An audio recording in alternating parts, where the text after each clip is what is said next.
tardes para todos, para todas. Es un honor estar acá. Muchísimas gracias por venir a escucharme lo que les quiero compartir. Lo primero, creo que el reloj no está corriendo, entonces es importante. Nada, lo primero que quiero compartirles es de dónde tomé como el título para el título de esta conversación, de esta charla, de esta exposición.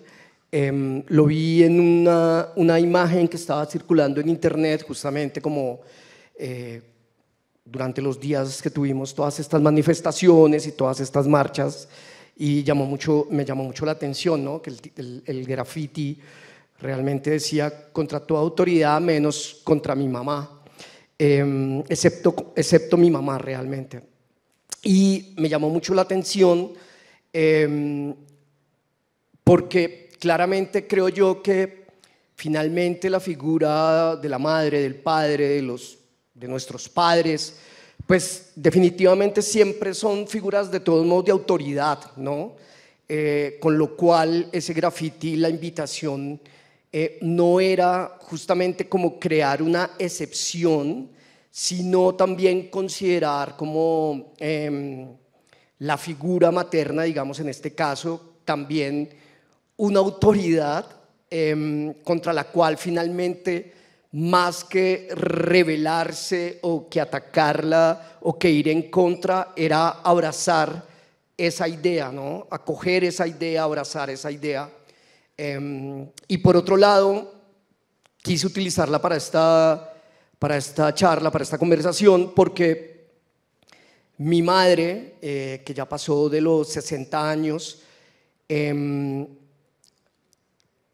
yo siento que en este momento está atravesando por su mayor momento de creatividad, ¿no? De pronto yo llamo a mi madre y le pregunto qué está haciendo y me dice, estoy pintando.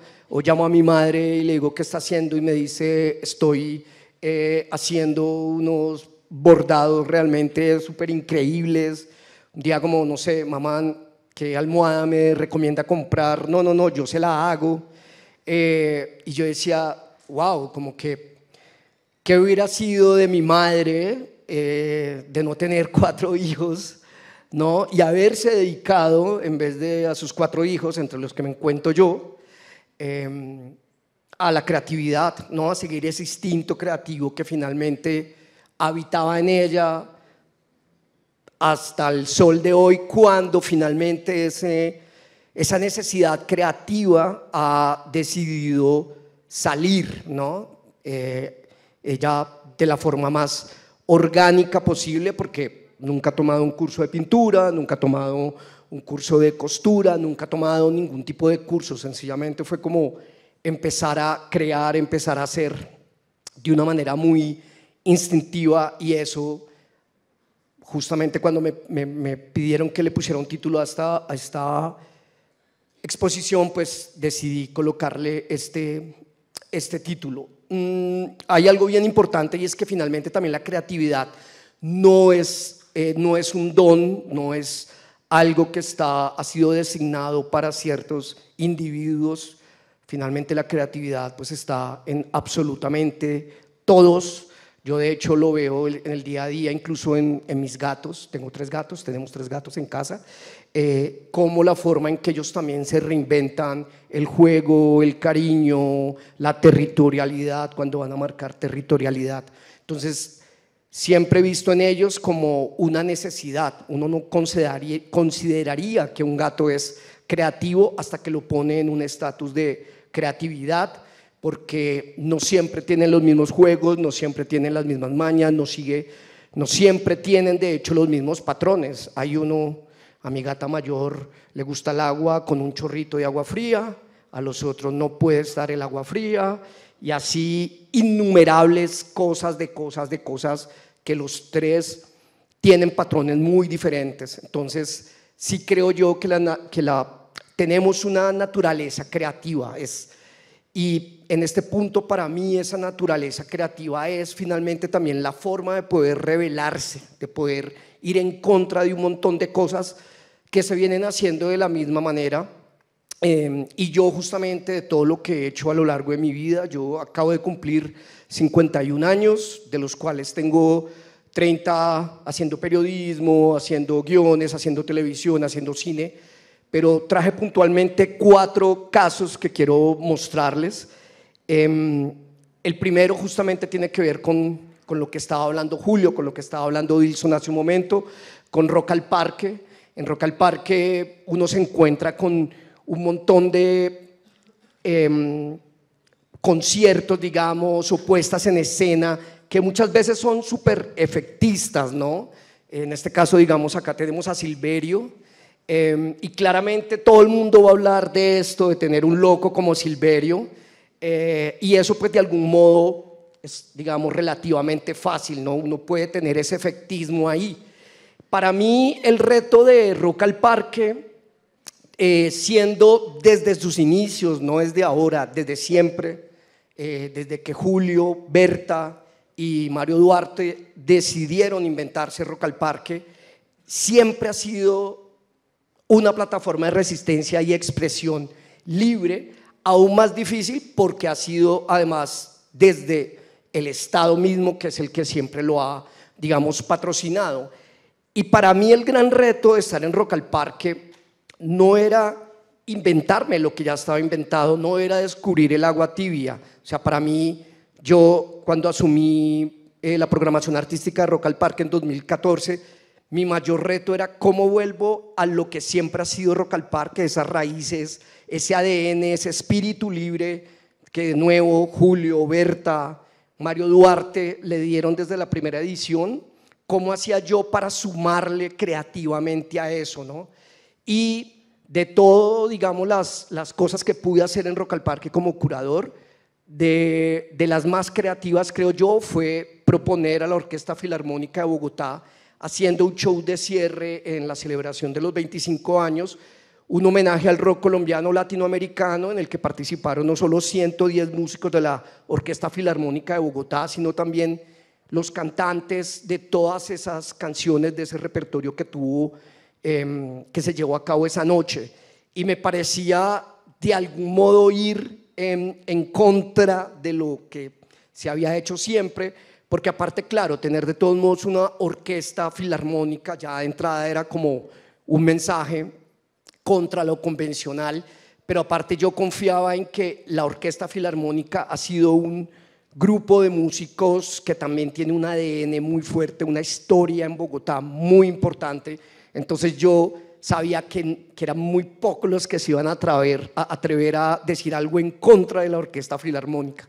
Y luego fue convencer a todos esos músicos que terminaron sumándose esa noche para un cierre realmente conmovedor.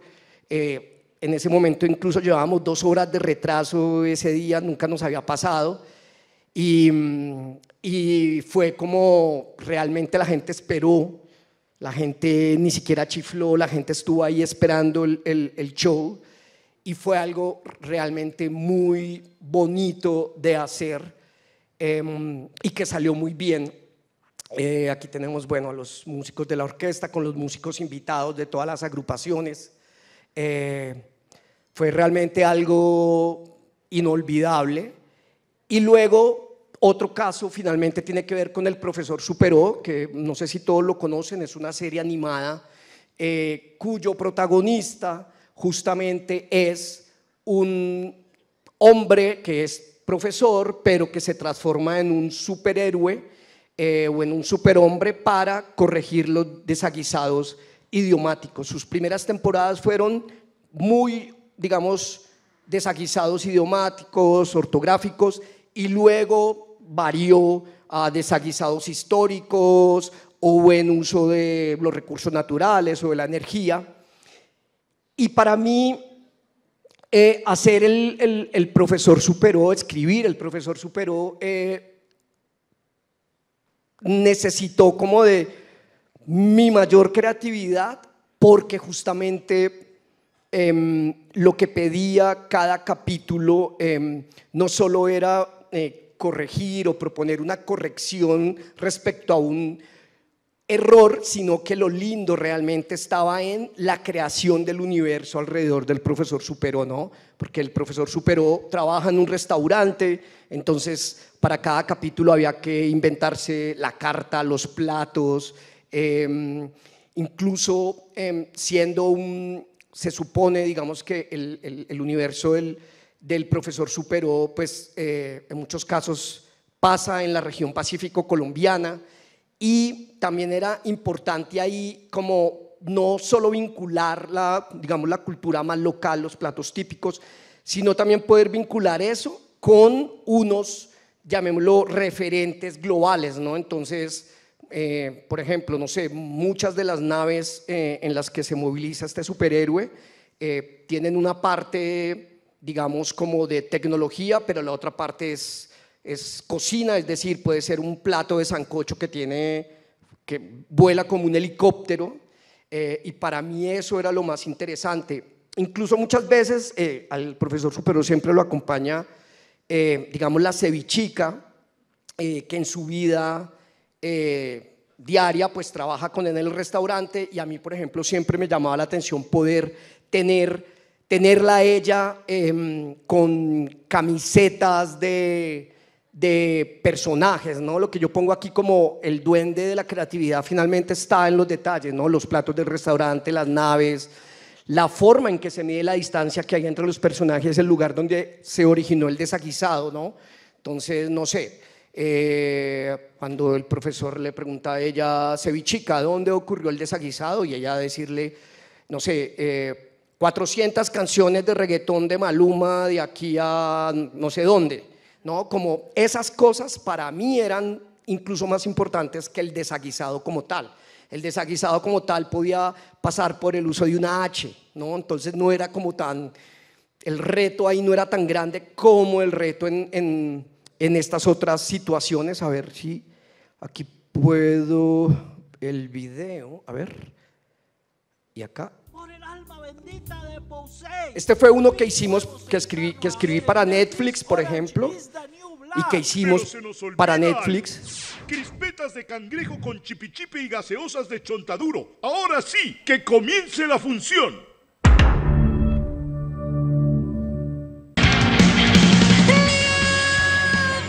Profesor, quiero darle las gracias por ver los episodios conmigo y no por su cuenta. Es que así es más chévere. Con mucho gusto, Silverio.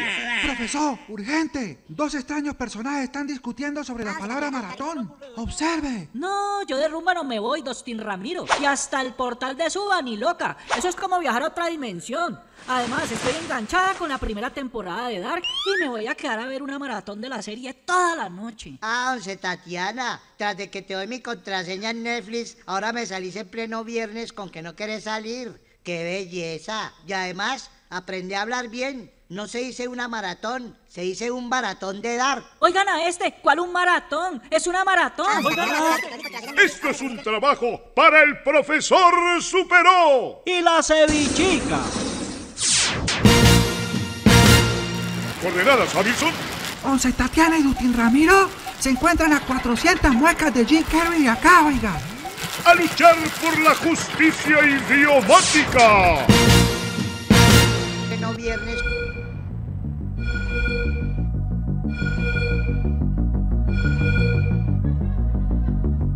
Once Tatiana, Dustin Ramiro. La palabra maratón Que en este caso se refiere a ver un episodio tras otro de un solo chorizo y sin comerciales. puede emplearse tanto en masculino como en femenino. Ay, pero si eso no tiene importancia, vea. Por San Demogorgón, la maratón o el maratón es ese momento bendito donde uno se sienta o se acuesta a comer mecato y a ver capítulos hasta que se le pare el ombligo. Gracias por la aclaración. Correcto.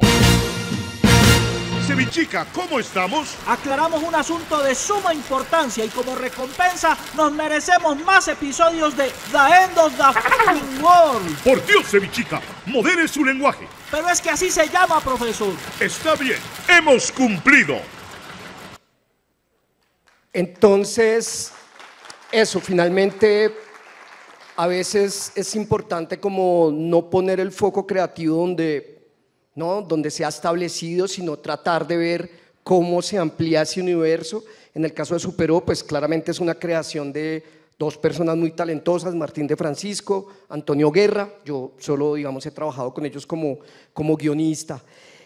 El tercer caso del que les quería hablar, digamos, tiene que ver con la película que hicimos y que escribí junto al director José Luis Rugeles de la vida del Joe Arroyo, porque claro, habían muchos retos ahí en el hacer una película sobre el Joe, sobre todo por lo que él, digamos, significa, el referente cultural, musical que es, y nosotros claramente siempre, y no porque la telenovela nos pareciera un formato menor o un formato menos importante, pero siempre el reto fue, no podemos hacer la telenovela.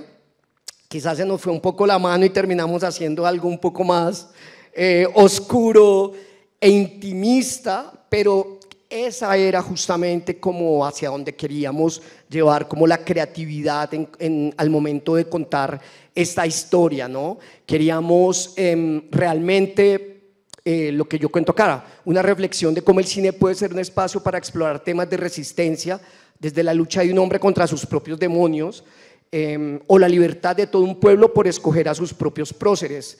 Y hubo algo muy bonito cuando rodamos esta película acá en Bogotá, porque la rodamos en plena pandemia y en plena, todo el tema de las marchas y todo el tema de la ebullición social que vivimos un par de años atrás.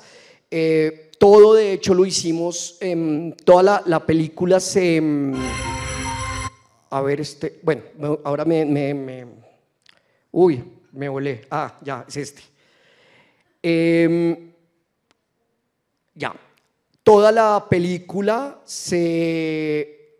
la historia viaja a Nueva York, a Medellín, a Bogotá, a Nueva York, a Sevilla, España y Barcelona. Y todo se hizo dentro de una casa enorme en el barrio Santa Fe, donde el director de arte y todo el equipo de arte construyó, digamos, 6 sets diferentes, casi que cada uno por una de estas ciudades. Es una historia queríamos que fuera muy asfixiante, toda sucede, digamos, dentro de las casi que habitaciones de los hoteles por los que pasó Joe Arroyo, porque nos interesaba sobre todo contar eso, ¿no? Como, claro, conocíamos la parte del Joe Arroyo sobre el escenario, pero queríamos entrar a ver cómo era el Joe Arroyo cuando no estaba en el escenario, cuando estaba en esos hoteles creando, ¿no? Siendo además un tipo que nunca aprendió ni a escribir ni a leer música, sino que todo lo hacía de manera autodidacta, ¿no? Entonces, una persona que hizo más de 300 canciones de este modo y las grabó, pues nos parecía que teníamos que ir ahí. La película está, digamos, disponible en Netflix para los que la quieran ver. De nuevo, me quedó grande manejar esto, pero no importa, ya casi. A ver, me devuelvo acá. A ver, ahí está. Vamos a ver el tráiler un momento.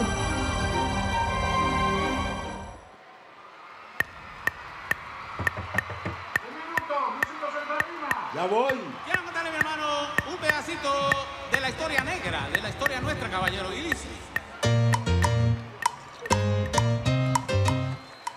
Papá va a volver. Ya sabes, derechito para la casa cuando me venga de los ensayos. Nosotros estamos respondiendo el llamado de la Madre África. Oh, no. La obra quedó mucho más bacana ahora que yo la hice. Joe, le recomiendo pagar. La música nace de la inspiración de Dios, así que Dios se lo pague. En los años 1600, cuando el tirano mandó. La música de nosotros es una lucha por la paz. Por eso es que para los políticos es tan peligroso.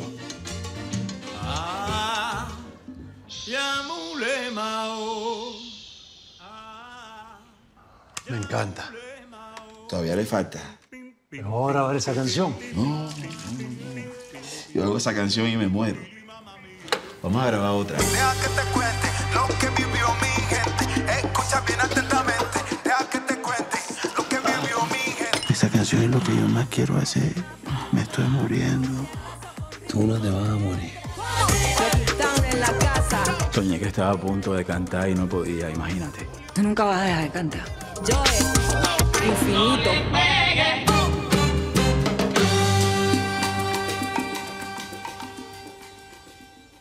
Y para terminar, quiero contarles, aunque ya estoy sobre el tiempo, la editorial Rey Naranjo, que es una editorial independiente muy pila, me invitó a escribir uno de los números de una serie muy bonita que ellos tienen, que se llama Alta Fidelidad, en la cual un autor, cada uno de los autores, explora la importancia de un disco específico de una banda. En mi caso me invitaron a escribir sobre el Master of Puppets de Metallica, que fue un disco que realmente ha atravesado mi vida desde el día que lo conocí, que de hecho lo conocí porque el amigo de un primo mío en el año 87 lo tenía, su madre le tenía prohibido escuchar ese tipo de música y él escondía la música en un hueco en el jardín de su casa. Entonces conocí ese disco de Metallica prácticamente en un hueco de un jardín. Y luego con el paso del tiempo yo termino estudiando periodismo acá en Bogotá y termino entrevistando a Metallica y luego finalmente termino teniendo a Juanes en Rock al Parque y Juanes toca una canción de Metallica y Metallica publicita ese cover que hizo Juanes y poco tiempo después uno de los integrantes de Metallica termina incluso entregándole un reconocimiento a Juanes en los premios Grammy. Entonces yo no quise escribir un ensayo, yo lo que quise fue contar algo más como autobiográfico. Realmente a mí como fan de la lectura esto me generó mucha vergüenza ponerme en primera persona, pero entendía que necesitaba que mi escrito tuviera mi propia voz. Entonces esto es como, este libro recoge básicamente como también mi transformación personal. Conocí el disco cuando tenía como 13 años y luego, bueno, no es que haya cambiado mucho, pero aquí en esta ya estudiaba periodismo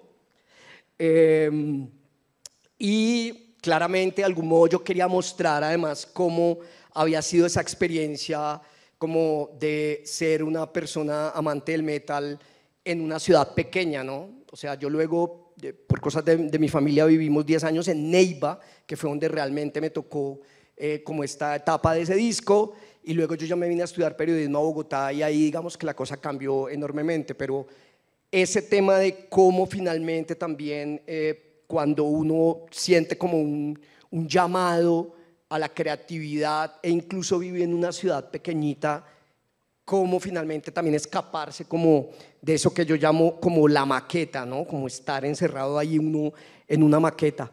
Así que bueno, este soy yo, creo, terminando ya la U, puede ser, no sé. Este es el libro y bueno, pues algunas conclusiones como sobre la creatividad puede ser una herramienta de rebelión, sin duda alguna. Incluso podemos hablar de una creatividad rebelde. Es una creatividad que puede ir más allá de lo convencional. En medios o formatos de naturaleza convencional, no se necesita estar en un formato absolutamente experimental para generar algo creativo. Sin duda alguna también creo que es una forma de resistencia en lo cotidiano de lo establecido, porque de nuevo, Rock al Parque finalmente, si uno lo mira, es un ejercicio súper establecido porque además lo paga una entidad del Estado, pero se puede ser creativo totalmente. Ejemplos históricos y actuales de personas o movimientos que usaron la creatividad para desafiar sistemas o ideologías hay muchísimos, y obviamente nunca hay que perder de vista como los desafíos y las satisfacciones de ir en contra de la corriente. Para mí, como hacer caso y al mismo tiempo ser creativo como una forma de rebeldía ha sido algo que realmente me ha motivado incluso a meterme en proyectos en los cuales no me iban a pagar ni un solo peso. Entonces, nada, esto era lo que les quería compartir esta tarde. De nuevo, muchísimas gracias y pues nada, hasta pronto. Gracias.